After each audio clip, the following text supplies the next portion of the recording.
वाह वाह क्या बात है। हम स्वागत कर रहे हैं आपका और हम स्वागत कर रहे हैं हमारे उस खास त्योहार का जिसका नाम है दीपावली। दीपावली यानी अंधेरे पर उजाले की जीत का प्रतीक और हमारे सबके दिलों में खुशी लाने वाला एक ऐसा पल, एक ऐसा दिन, एक ऐसा त्योहार जिस दिन हम लोगों के साथ मिलकर सिर्फ हंसते और मुस्कुराते ही नहीं है, गले भी लगाते हैं, खुशियां बांटते हैं। तो आप सभी के दिलों में दीपावली की खुशियां बसी है और यहाँ इस मंच पे हंसी ही हंसी है। वाह वाह क्या बात है। शैलेश जी, मुझे एक सवाल पूछना है। हाँ, एक नहीं दो पूछिए। हाँ। अच्छा, दो पूछेंगी? नहीं, अभी फिलहाल एक ही पूछिए। चलिए चलिए पूछिए। मेरा सवाल ये है कि जब पटाखे फूटते हैं तो रोशनी पहले दिखती है और आवाज बाद में आती है, ऐसा क्यों? आसान सा जवाब है। पटाखे फूटते हैं तब आवाज बाद में सुनाई देती है, रोशनी पहले इसलिए दिखती है क्योंकि हमारी आंखें आगे है, कान पीछे। सेंसिबल सुलझ गई ना पहली? मेरी पहली सुलझ गई। क्या बात है, thank you so very much Neha कि तुम्हें मेरा ये जवाब समझ में आ गया। एनीवेज, आज हमारे साथ हमारे कवि मित्र वही हैं जो कल भी हमारे साथ थे और दिवाली का आनंद उठा रहे थे, लेकिन कल हमारे बहुत सारे कवि मित्र ऐसे हैं जिन्होंने अपनी कविता सुनाई नहीं। आज जब वे यहाँ सुनाएंगे तो आप कहेंगे कि भाई क्या बात है, वाह वाह क्या बात है। इधर श्रीमती मुझसे कहने लगी दाल कैसी बनी, चावल कैसे बने। मैं बोला क्या खाक बने, बार बार कंकर आते हैं, बीन नहीं सकती थी क्या, भगवान ने दो बड़ी बड़ी आंख दी है। कहने लगी चीखो मत, इस बात पर कुछ कहूंगी तो तर्क बढ़ेगा। अरे देने के नाम पे भगवान ने तुझे भी 32 दांत दिए, 2-4 चबाले, कौन सा फर्क पड़ेगा। मैं भी ये तो है, मैं वो जंगल बबूल, कैसे तेरा बाप मुझे करेगा कबूल। तू चमेली मोगरा, मैं धतूरे का फूल। तू चमेली मोगरा, मैं धतूरे का फूल, कैसे तेरा बाप मुझे करेगा कबूल। कि एक ठेकेदार को बना दिया था रावण जी। हाँ। बोला माल्यवान से व्यवस्था करवाइए, नल नील राम जी का पुल जो बना रहे हैं उसका ही ठेका मेरे नाम करवाइए। मैंने देखा पड़ोस में एक महिला अपने 4 बच्चों के साथ शॉपिंग कर रही थी। अच्छा। मैंने मोहतरमा से पूछा, हमने कहा मैडम ये चारों बच्चों के बीच में 5-5 साल का अंतर मेंटेन कैसे किया? बोली वेरी सिंपल, मेरे पति एमएलए हैं। पेट्रोल के दाम कम करो या न करो, हाँ। खाने की कीमतें बढ़ा सबको डरा दो, हाँ। मेरी सेहत पे इस सबसे फर्क पड़ता नहीं। अब आप इस दिवाली बस मेरी शादी करा दो।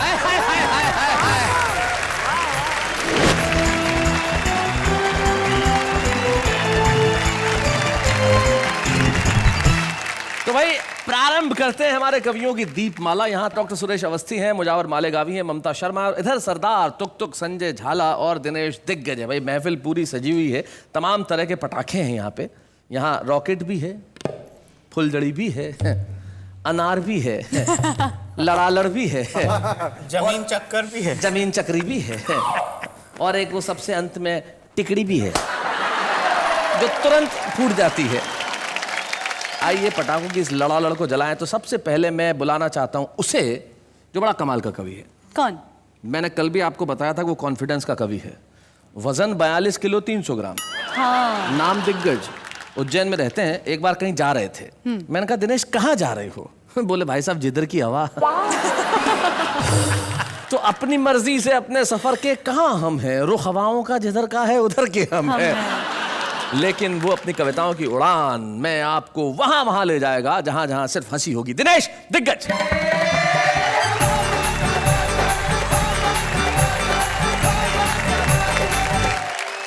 तो प्रस्तुत है हमारा पहला पटाखा। बूम। दीपावली का उत्सव है, दीपावली का माहौल है, उत्सवों का माहौल है। शैलेश जी आपने बहुत अच्छा परिचय दिया, लेकिन मैं इतना जोर से नहीं बोल पाऊंगा। आप तो जानते हैं पतले वायर में से ज्यादा वोल्ट का करंट पास कर दो तो फॉल्ट होने का खतरा रहता है। बहुत अच्छे।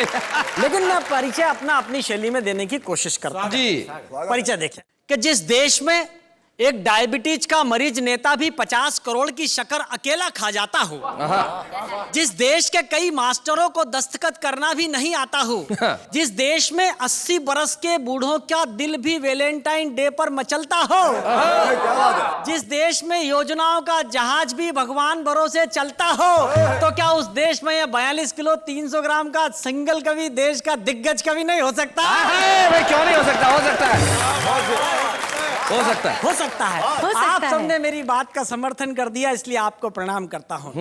उत्सवों का माहौल है, इसमें ठहाके और जोड़ते हैं। स्वागत है। पिछले दिनों कलकत्ता कवि सम्मेलन से लौट कर आया। रात को 9 बजे श्रीमती जी ने डाइनिंग टेबल पर खाना लगाया। मैं अपने मित्र से मोबाइल पर बात कर रहा था, इधर श्रीमती जी की कोहनी का टल्ला मेरे सर पर चल रहा था। मुझसे कहने लगी, दाल कैसी बनी, चावल कैसे बने।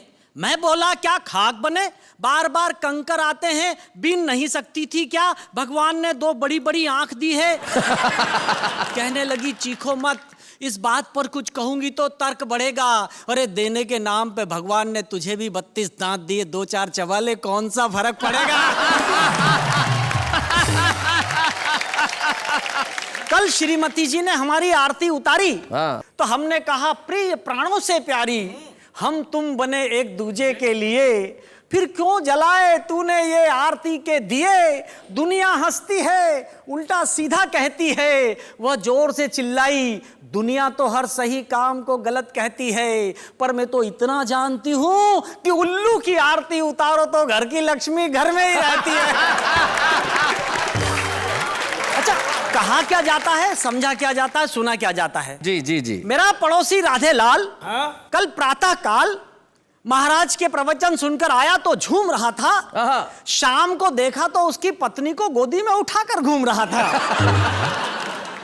यह दृश्य देखकर मैं चीखा, चिल्लाया। मैंने कहा, राधेलाल, महाराज ने प्रवचन में क्या यही बताया? अरे पत्नी को गोदी में उठाकर घूमोगे तो ये तुम्हारे सिर पर चढ़ जाएगी। राधे बोला, ना, महाराज ने तो कहा है, अपने दुख खुद ही उठाना सीख ले, धीरे धीरे आदत पड़ जाएगी। मैं, मेरी पत्नी, मेरा बेटा पूरा 2.25 टिकट महाकाल बाबा के दर्शन करने गए। जी। बच्चों का मनोविज्ञान क्या होता है आपको जोड़ने का उपक्रम करता हूं, सुने। स्वागत है दिनेश। बेटे ने कहा, डैडी, आज पहले दर्शन करने मैं जाऊंगा, एक अठन्नी 2 भगवान जी को चढ़ाऊंगा। जी। मैंने उसको 1 नहीं 2 अठन्नियां दी, साथ में हिदायत भी दी कि बेटा 1 अठन्नी भगवान जी को चढ़ाना, दूसरी वाली अठन्नी से अपने लिए गुब्बारे खरीद कर लाना। बेटे ने कहा, डैडी आप टेंशन मत पालो, मंदिर के बाहर खड़े रहो, मेरे सैंडल संभालो, मुझे सब पता है, मैं 1 अठन्नी भगवान जी को चढ़ाऊंगा, दूसरी वाली अठन्नी से अपने लिए गुब्बारे खरीद कर लाऊंगा। ये कहकर बेटे ने दोनों अठन्नियां अपनी हथेली में दबाई। अच्छा। जैसे ही मंदिर की तरफ दौड़ लगाई, तभी 1 अठन्नी उसके हाथ से निकली और फिसलकर तालाब की तरफ जाने लगी। तब उस बच्चे के दिमाग में पता नहीं कौन सी बात जगी, फौरन मंदिर की तरफ हाथ उठाया, जोर से चिल्लाया, भगवान, बात सच्ची और सही कह रहा हूं, 50 सको तो बचा लो, तुम्हारी वाली अठन्नी तालाब में जा रही है, बचाना हो तो बचा लो। बहुत अच्छे।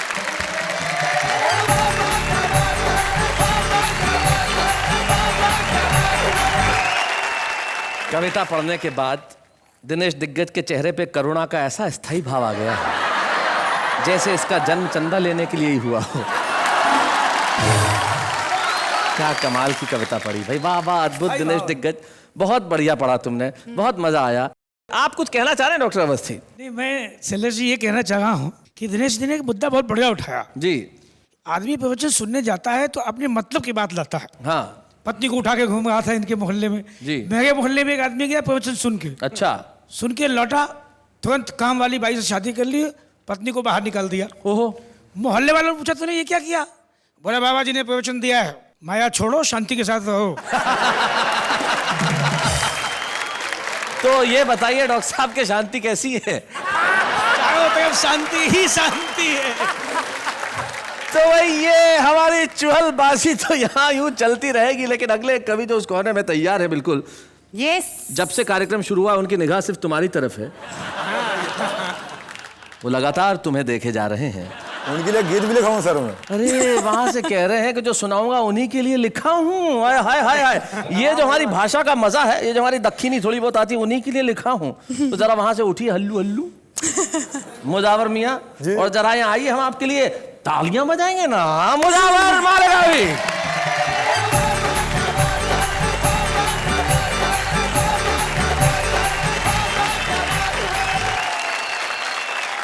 दोस्तों मैं आपको एक बात बताना चाहता हूँ कि दिवाली का जो त्योहार है ये रोशनी वाला त्योहार है, मोहब्बतों वाला त्योहार है, और दिवाली मनाने में तब मजा आता है जब रात काली हो। क्या बात है, वाह। अमावस्या की रात को हम दिवाली मनाते हैं, बिल्कुल।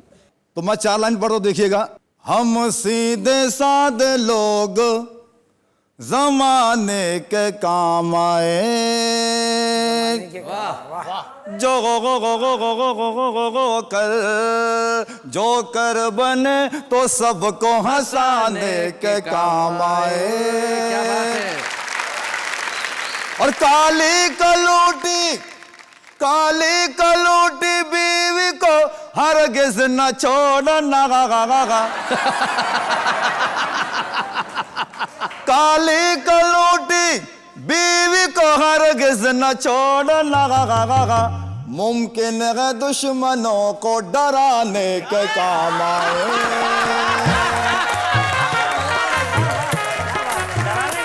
ये चश्मा जो है जी, उसकी खास बात क्या मालूम क्या? मैं हाजिर करता हूँ, सुनाए। बालों की नुमाइश में मगन देख रहा हूँ, और बरसों से जिसे उजड़ा चमन देख रहा हूँ।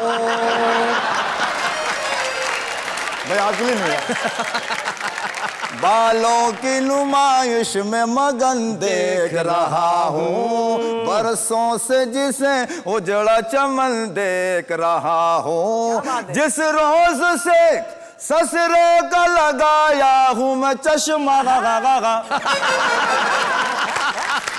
जिस रोज से ससुरे का लगाया हूँ मैं चश्मा, मैं रात में बकरी को हिरन देख रहा हूँ।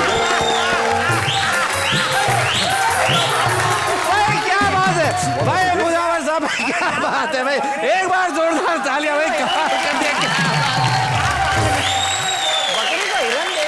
आपके ससुरे के पास एक आध एक्स्ट्रा चश्मा हो तो भेजिए।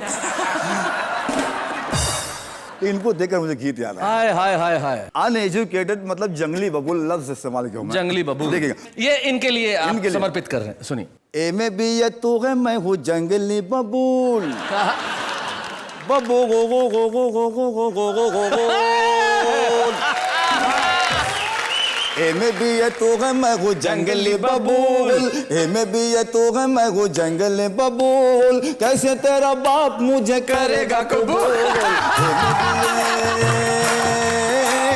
ए में भी ये तू है, मैं हूँ जंगली बबूल, कैसे भी ये तू है, मैं हूँ जंगली बबूल, कैसे तेरा बाप मुझे करेगा कबूल। ए में भी ये, ए में भी ये, ए में भी ये। और बात मेरी मान तू है देखने में हूर, हाय हाय हाय। और गौर से तू देख मुझे, मैं हूँ लंगूर। और बात मेरी मान तू है देखने में हूर, गौर से तू देख मुझे, मैं हूँ लंगूर। चांद का है टुकड़ा ये तेरा मुखड़ा, चांद का है टुकड़ा ये तेरा मुखड़ा, कछुए के जैसा है ये मेरा मुसड़ा। तू है कोला कोला, तू है ठंडा ठंडा कूल, तू कैसे तेरा बाप मुझे करेगा कबूल। ये बंद बदर खास दिखे जी, बाल लगी मेरे शाहरुख खान की तरह, क्या बात है। और गाल लगी मेरे आमिर खान की तरह, गाल लगी मेरे आमिर खान की तरह, हालत लगी मेरी सलमान की तरह, हालत लगी मेरी सलमान की तरह, सूरत लगी सैफ अली खान की तरह। जॉनी लीवर जैसा मैं हूँ, तू है काजू, काजूल। जॉनी लीवर जैसा मैं हूँ, तू है काजूल, कैसे तेरा बाप मुझे करेगा कबूल। बन हाजिर करता हूँ, देखिएगा। जेल की हवाएं मैंने खाई कई बार, अच्छा। और गांव से हुआ हूँ कई बार तड़ी पार, गांव से हुआ हूँ कई बार तड़ी पार। तेरा बड़ा भाई जो है वो है हवलदार, जो है छोटा जज की चलाता है वो कार। आलू वाला मैं हूँ और तू है क्रीम रूल, क्रीम रूल। आलू वाला मैं हूँ और तू है क्रीम रूल। कैसे तेरा बाप मुझे करेगा कबूल, भी ये तू है मैं हूँ जंगली बबूल। कैसे तेरा बाप मुझे करेगा कबूल, इन्हें भी है। आखिरी बंद इस तरह मोहब्बत और संवाद कर रहे हैं, ये बहुत खास बंद देखिएगा जी। आगरा का ताजमहल है तेरा बदन, हाय हाय। और जुल्फों में तेरी तारों की है अंजुमन, जुल्फों में तेरी तारों की है अंजुमन। गेंद जैसी मोटी मोटी खाल है मेरी, गेंद जैसी मोटी मोटी खाल है मेरी। टीबी के मरीज जैसी चाल है मेरी। हाय हाय। तू चमेली मोगरा मैं धतूरे का फूल, चमेली मोगरा मैं धतूरे का फूल। कैसे तेरा बाप मुझे करेगा कबूल, इन्हें भी ये तू है मैं हूँ जंगली बबूल। कैसे तेरा बाप मुझे करेगा कबूल, कैसे तेरा बाप मुझे करेगा कबूल। क्या बात है।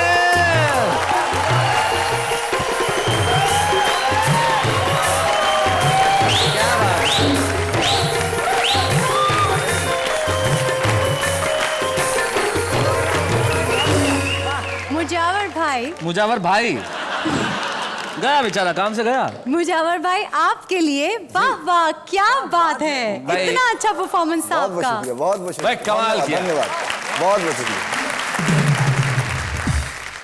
एक बार एक आदमी ने अखबार में विज्ञापन दिया था कि पत्नी चाहिए, उसके पास 150 लेटर आ गए हमारी ले जा।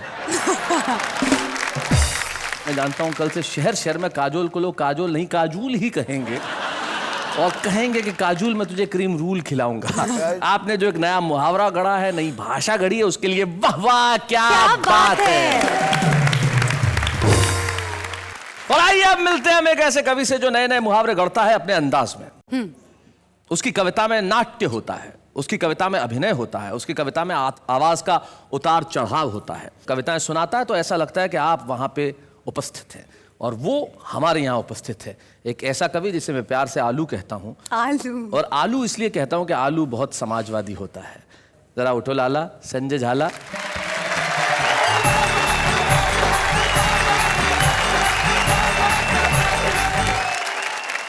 मैं आप सभी को प्रणाम करता हूं और दिवाली की आपको अनंत शुभकामनाएं प्रेषित करता हूं। ये मुझे आपको देख के कह रही थी कि इनको देखते मुझे इनके गाल खींचने की इच्छा होती है, ऐसा ये कह रहे हैं। इनको देख के मेरी भी ऐसी इच्छा होती है। देखिए, इन दिनों रामलीलाएं चल रही हैं, दिवाली आने वाली है। मैं दो छोटे छोटे छंद सुनाता हूं, उसके बाद अपनी एक कविता। एक जगह रामलीला हो रही थी, वहां रावण का जो रोल करने वाला था वो अचानक गायब हो जाता है। तो सार्वजनिक निर्माण विभाग अर्थात PWD का एक ठेकेदार होता है, उसको रावण का रोल दे दिया जाता है। वो क्या करता है आप लोग आनंद लेंगे। मैं छंद सुनाता। स्वागत है संजय। हो एक राम लीला के महंत जी ने ऐसे कहा, लीला का रवानी है तो रावण लाइए। मैंने कहा रावणों की कमी क्या है दुनिया में, चाहे जिसको भी सिंहासन पे बिठाइए। कि एक ठेकेदार को बना दिया था रावण जी। बोला माल्यवान से व्यवस्था करवाइए, नल नील राम जी का पुल जो बना रहे हैं उसका ही ठेका मेरे नाम करवाइए। एक छंद और सुनाता हूं। बहुत अच्छे। एक कल्पना कीजिए कि नई नई अभिनेत्री का नया नया पति मरा है, यमराज आया हुआ उसे लेने, और भैंसा पार्क किया हुआ है पास में। दृश्य देखें, अपने मृत पति के जीवन दान हेतु एक अभिनेत्री यमराज सन खड़ी थी। कजरारे नयनों को तीखा कर रही थी कि उस समय लग रही सुंदर वो बड़ी थी। यमराज ने कहा मैं जिंदा इसे कर दूंगा, सुंदरी ये तेरी दशा नहीं देखी जाएगी, एक शर्त पर ही मैं इसे छोड़ रहा हूं कि इसे छोड़ आप मेरे साथ चली आएंगे। बहुत अच्छे। आपने फिल्म टाइटैनिक देखी होगी। मेरी एक कविता है इंडियन टाइटैनिक। वाह। इसमें जैसे उस टाइटैनिक में था, इस टाइटैनिक में भी तरह तरह के यात्री सवार होते हैं। मैं कविता आप तक पहुंचाता हूं। जी, और दीपावली पे तो ये कविता बिल्कुल मुफीद है कि इतने सारे क्रूज जाते हैं। कल्पना कीजिए दीपावली के अवसर पे ऐसा कोई क्रूज जा रहा है। हाँ बिल्कुल, कविता प्रारंभ करता हूं। उफ, ओह, आह, क्या बात है। डोंट वरी, ये है मुंबई बंदरगाह।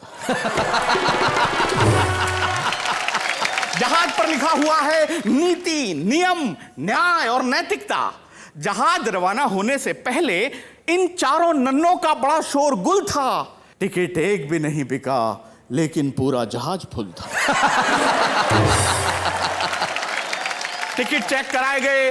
कुछ यात्री तहखाने में, कुछ मैखाने में, कुछ दिनेश जैसे थे घुसल खाने में पाए गए। टिकट कलेक्टर सिद्धांत कोने में खड़ा खड़ा रो रहा था बेचारा, क्योंकि कुछ लोकतांत्रिक आत्माओं ने उसे चढ़ते ही मारा। अब प्रारंभ होता है साहब, जहाज में एक भव्य मंदिर होता है। एक अमेरिका से यात्री आता है, स्टैनली मॉरिस नोबल। सोचता है भगवान के दर्शन कर लूं, पूरी यात्रा अच्छी निकलेगी। स्टैनली मॉरिस नोबल जो ही भगवान के मंदिर के दर्शन करके नीचे उतरा, जो ही एक चमत्कार हुआ, उसकी चप्पलें गायब थी। मॉरिस नोबल मंदिर की सीढ़ियों पर बैठकर रोने लगा। इतने में ही एक श्वेत, धवल, स्निग्ध और हिमाच्छादित देवदूत आकर उसे गीता का उपदेश देने लगा। मां शुचः, शोक मत कर, धैर्य धारण कर, जो होता है वो होता है बिल्कुल सही, मुझे देख मेरी भी गई। बहुत अच्छे। तुच्छ चप्पल के लिए आंसू बहा रहा है, मुझे देख क्या मैं रो रहा हूं? मैं रो नहीं रहा हूं, इसका मतलब ये नहीं है कि मैं आदमी बड़ा हार्ड हूं। मैं रो नहीं सकता क्योंकि मैं यहां का सुरक्षा गार्ड हूं। थोड़ा गम खा, थोड़ा ठहर ले, जुगाड़ होते ही किसी की भी पहन ले। और ये बात मैंने किसी से नहीं कहन रखी है, मुझे देख मैंने भी ऐसे ही पहन रखी है। मॉरिस नोबल बुलाओ, मैन तुमने जो कहा है वो बात एकदम सही है, लेकिन तुमने जो पहन रखा है अब उनका यही है।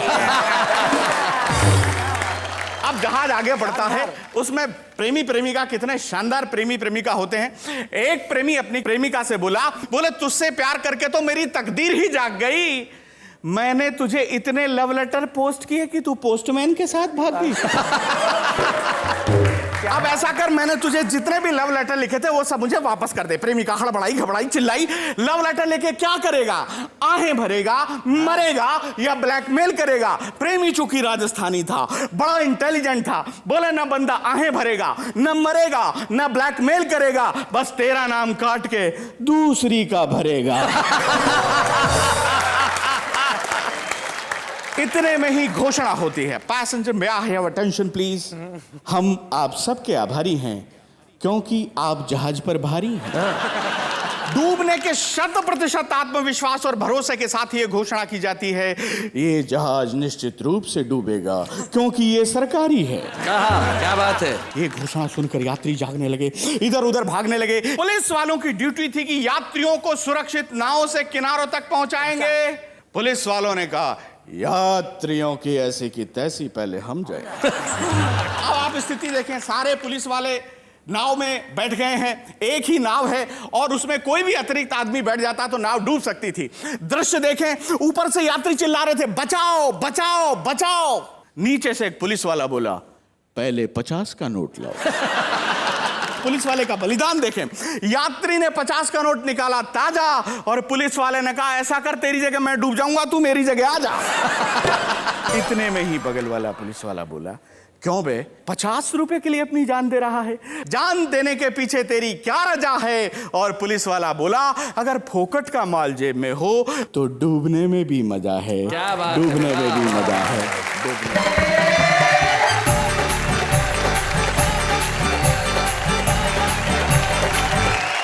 वाह वाह, क्या बात है संजय जी। क्या बात है, ये आपके अंदाज में ही हाथ हिला रही हैं। लगता है रिश्ते में आप दूर के भाई बहन हैं। हाँ जी, वाह वाह, क्या बात क्या बात है, बहुत बढ़िया। संजय जी आपने बहुत बहुत अच्छे ढंग से सुनाया, कमाल कर दिया संजय झाला। सचमुच जब जहाज जाते हैं और उसमें वजन बढ़ जाए तो ऐसा होता है। मुझे याद है एक बार एक हेलीकॉप्टर में 10 पुरुष थे, एक महिला थी। अब पायलट ने कहा कि भाई इसमें वजन ज्यादा है, कैसे उड़ेगा, किसी न किसी को तो कूदना पड़ेगा। तो क्या किया जाए, एक रस्सी लटका दी गई, उस रस्सी पे सारे पुरुष और वो महिला लटक गई। अब कूदे कौन? तो महिला ने भाषण देना शुरू किया, त्याग मैं करूंगी, कूदना मुझे ही पड़ेगा। मैं माँ हूं, मैं बहन हूं, मैं बेटी हूं, मैंने देश और समाज का निर्माण किया है। आज जब बारी आई है बलिदान की तो फिर से मैं ही कूदूंगी। जैसे ही भाषण समाप्त हुआ 10 ही पुरुषों ने ताली बजाना शुरू कर दिया। तो भाई इन्होंने तो हमारी दिवाली कमाल की कर दी। आप क्या कहना चाहती हैं इस पे? आपकी लाइफ में दिवाली की क्या इंपॉर्टेंस है? अरे मैं तो शादी दिवाली की वजह से हुई। वाओ, हाँ। वो कैसे? अरे मेरी होने वाली वाइफ ने मुझे धमकी दी थी कि दिवाली तक मैं अपने माँ बाप से उसके बारे में बात कर लूं। एक मिनट, पर अगर आप दिवाली तक बात ना करते तो उसने कहा अगर दिवाली तक बात नहीं की तो उसके 2 दिन बाद ही भाई दूज आता है। तो दिवाली के दिनों में मेरे जीवन में भी आया था ऐसा ही धमकी भरा पैगाम, लेकिन अभी हम लेते हैं एक अल्प विराम। स्वागत है आपका। दिवाली का माहौल है और दिवाली के माहौल में यहाँ पे हंसी के पटाखे हैं, व्यंग की फुलझड़ियां हैं और ठाके ही ठाके उस कार्यक्रम में जिसका नाम है वाह वाह क्या बात है। कविता तो हर दिल में पलती है। हाँ। और हमारे साथ एक मेहमान आज ऐसे हैं जो कवि नहीं है। तो हमने कहा कविता का ये मंच तो सबका स्वागत करता है, हम तो बाहें खोल के खड़े, जो आए चाहे मन में जैसा आए वैसा सुनाए, लेकिन सिर्फ परिणाम में हमारे चेहरों पे हंसी आए। राजीव निगम।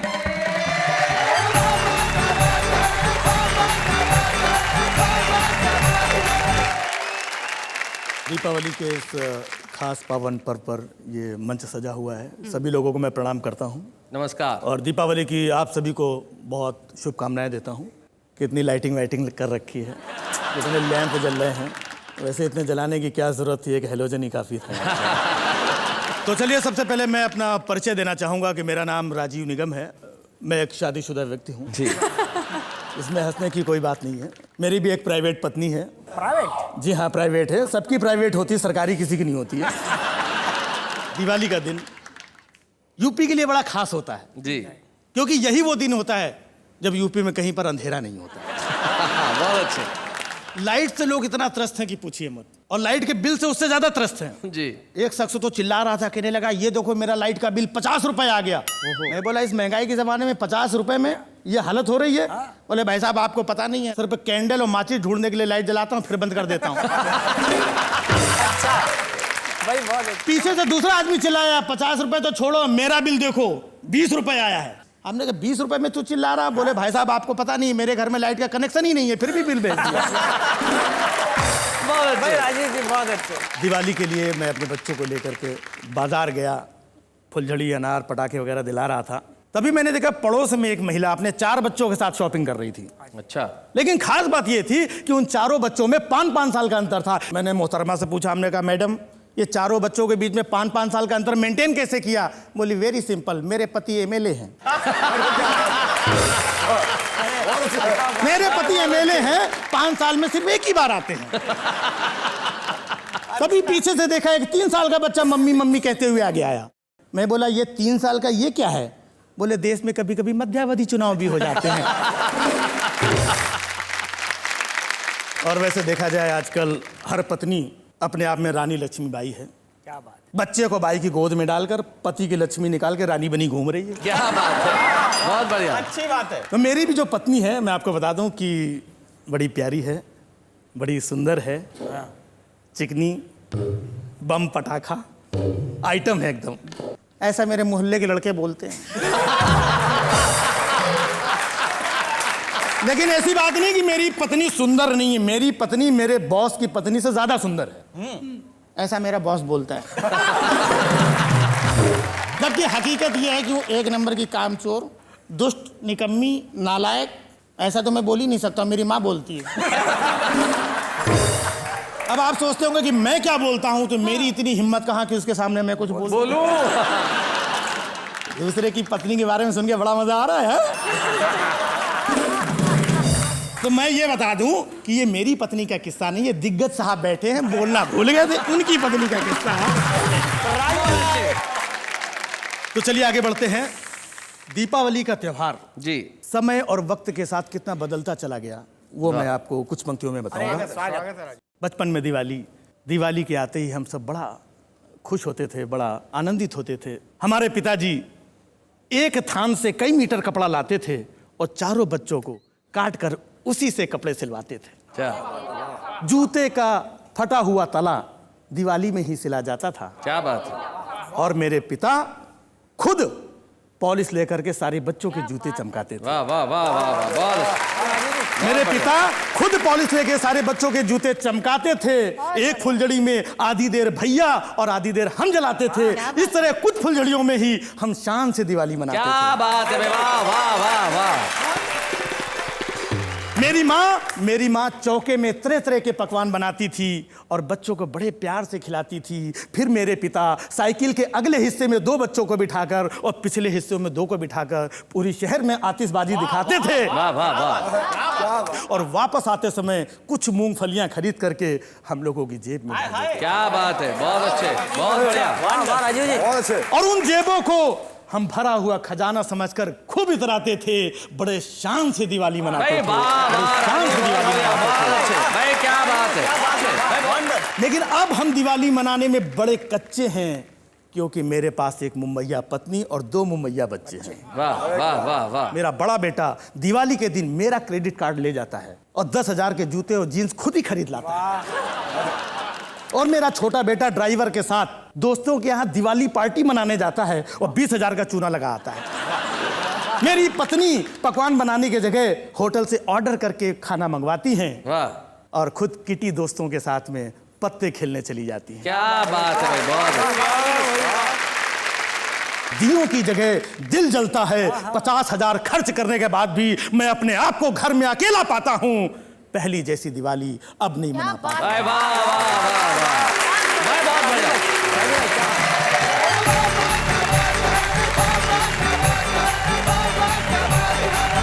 क्या बात है भाई। राजीव कह रहे थे कि वो कवि नहीं है, लेकिन जिस ढंग से उन्होंने सुनाया और निश्चित तौर पे बेहद प्रभावी था। और दिवाली की बात कर रहे थे कि पहले दिवाली कुछ और थी और आज दिवाली कुछ और है। तो इस सच पे मुझे अपनी एक बेहद प्रिय पंक्ति याद आती है जो किसी कविता में मैंने कही थी कि 21वीं सदी का बस इतना सा प्रभाव है, पहले अभावों में खुशियां थी, अब खुशियों का अभाव है। क्या बात है, वाह। क्या बात है शैलेश जी।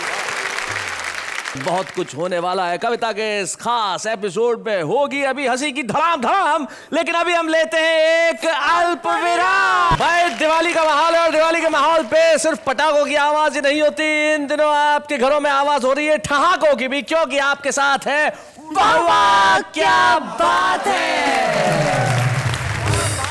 शैलेश जी अगर आपको दिवाली पे सिर्फ एक चीज लेने की इजाजत दी जाए तो आप कौन सी चीज लेंगे? आपसे दूर होने की इजाजत।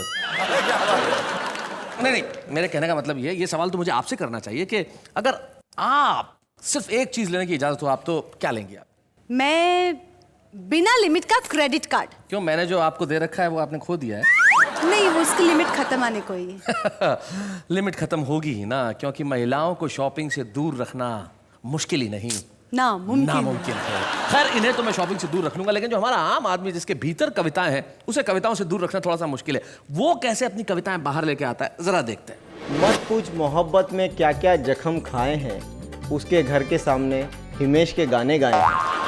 हर महीने बढ़ जाता है मोबाइल का बिल और अब इसीलिए नहीं लगता मेरा पढ़ाई में दिल। कुछ पल मिलते हैं कुछ पल के लिए, इसलिए जी लो इन्हें हर पल के लिए। ये वक्त तो एक रेत की तरफ फिसल जाएगा और दे जाएगा यादें उम्र भर के लिए। सावन का महीना और पवन करे शोर, अरे अपनी ही शायरी सुन के मैं खुद हो गया बोर। तेरी झील सी आंखों में डूब जाने को जी करता है, मगर क्या करो तेरा इतना बड़ा चश्मा बीच में आ जाता है। Baa baa black sheep have you animal, जब पापा जाते हैं ऑफिस मम्मी को जाते हैं भूल।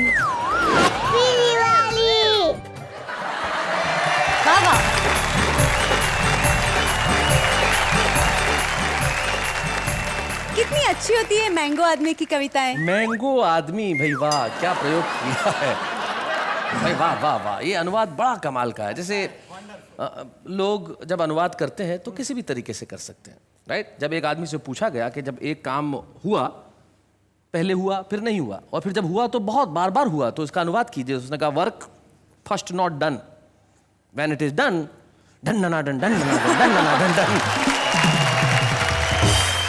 तो ये उसी तरह का अनुवाद था। लेकिन आम आदमी अपनी कविताएं इसलिए सुनाता है कि उसमें कहीं चाह है कि वो प्रसिद्ध हो। हमारे ऐसे ही मित्र हमारे एक साथ हैं जिन्होंने अभिनय के क्षेत्र में बड़ा नाम किया है। उन्होंने बहुत सारे सीरियल्स में अभिनय किया, कुछ अंतर्राष्ट्रीय फिल्मों में अभिनय किया, लेकिन आपके दिलों पे छा गए वो सिर्फ एक नाम से, पत्रकार पोपटलाल यानी कि श्याम पाठक।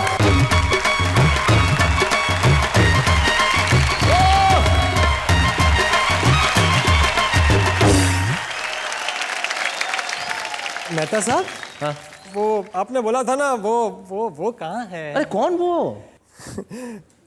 कविता। वो तो तुम्हारे पास होगी ना? अरे मेरे पास होती तो मैं यहाँ क्यों आता भाई? कविता तो आपके पास है। एक मिनट पोपटलाल भाई, कौन सी कविता इनके पास है? एक मिनट। अंजलि भाभी, इन्होंने कहा था कि कविता इनके पास है, वो कविता से मुझे मिलवाएंगे, तो इसलिए मैं यहाँ आया हूँ भाई। कविता कहाँ है? मिलवाइए। हे भगवान, मैं कविता से मिलवाऊंगा ऐसा नहीं कहा था, मैं कविता सुनवाऊंगा ऐसा कहा था। एक बार मिलवा दीजिए, जिंदगी भर सुनता रहूंगा। देखो तुम पोपटलाल भावनाओं में मत बहो, इमोशन में मत आओ। देखो करोड़ों लोग इस प्रोग्राम को देखते हैं और करोड़ों लोग हैं, मतलब करोड़ों लड़कियां भी होंगी। क्या बात कर रहे हैं? और करोड़ों लड़कियां प्रोग्राम देख रही होंगी और कविता का प्रोग्राम है, मतलब उन्हें कविता से प्यार होगा। 4 लाइन सुना दो, हो सकता है तुम्हारी कविता सुन के कोई तुम्हें पसंद कर ले। अच्छा हाँ, तो ठीक है फिर सुनिए। सुनाइए। हाँ। देखिए, वैसे मैं कवि तो हूँ नहीं जी। यहाँ बैठे हुए सारे दिग्गज कवि और हमारे देश के सारे महान कवियों को शत शत प्रणाम करके मैं एक छोटी सी कोशिश करता हूँ। जी सुनाइए। भाई, पेट्रोल के दाम कम करो या न करो, हाँ, खाने की कीमतें बढ़ा सबको डरा दो, हाँ, मेरी सेहत पे सबसे फर्क पड़ता नहीं। अब आप इस दिवाली बस मेरी शादी करा दो। भाई मुझे इस दुनिया के बवाल से बचाइए। हाँ। मुझे और कुछ नहीं, बस एक बीवी चाहिए। तो यहाँ बैठी सारी महिलाएं जरा गौर कीजिएगा, मुझे और कुछ नहीं, बस एक बीवी चाहिए। मैं भी दिवाली मनाना चाहता हूँ, एक हमसफर के साथ फुलझड़ी जलाना चाहता हूँ। बस एक फुलझड़ी दिला दो, आप इस दिवाली मेरी शादी करा दो। भले ही शादी के बाद हर आदमी का मामला चौपट होता है, पर शादी के पहले हर आदमी पोपट होता है। Thank you so very much यहाँ आने के लिए, thank you so very much. क्या बात है, वाह।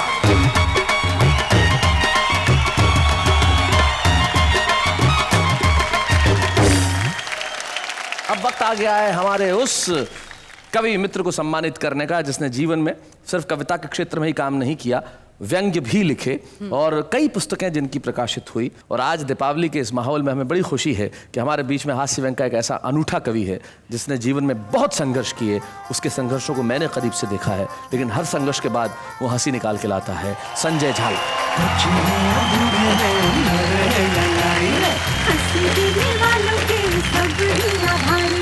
कविता सुनाने वाले अब सबके साथ हैं। संजय, हम आपका स्वागत करते हैं और जैसी की परंपरा है कि परिवार का एक सदस्य यहाँ उपस्थित रहता है और आपकी जीवन संगिनी यहाँ उपस्थित है, मुझे बड़ी खुशी होगी छाया को यहाँ बुलाने में। छाया जी आइए।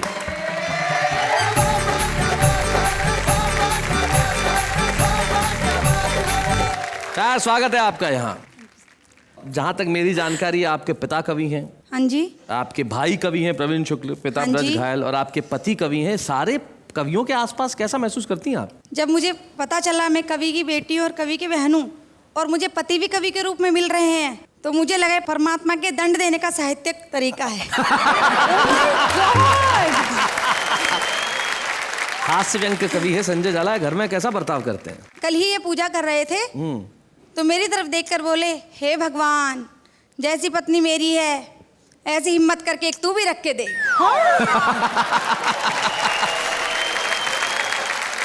अच्छा, आपके दो बेटे हैं ईशान और अभिसार। हाँ जी। भाई, पिता कवि, भाई कवि, आपका ये कवि, तो उसमें उनमें कुछ कविता के गुण आए हैं क्या?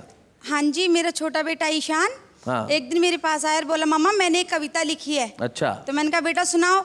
बोला मम्मा मैं आपका और शानू भैया बाप का। क्या कविता है भाई, बहुत अच्छे, क्या बात है। इस दिवाली की आपको ढेर सारी शुभकामनाएं, आपके जीवन में बेहद आनंद बना रहे, उत्सव रहे हमेशा। रमेश गुप्ता चातक कहते हैं कि हो चाहे तिमिर घना, दीपावली कायम रहे, जिंदगी के इस नगर में एक गली कायम रहे।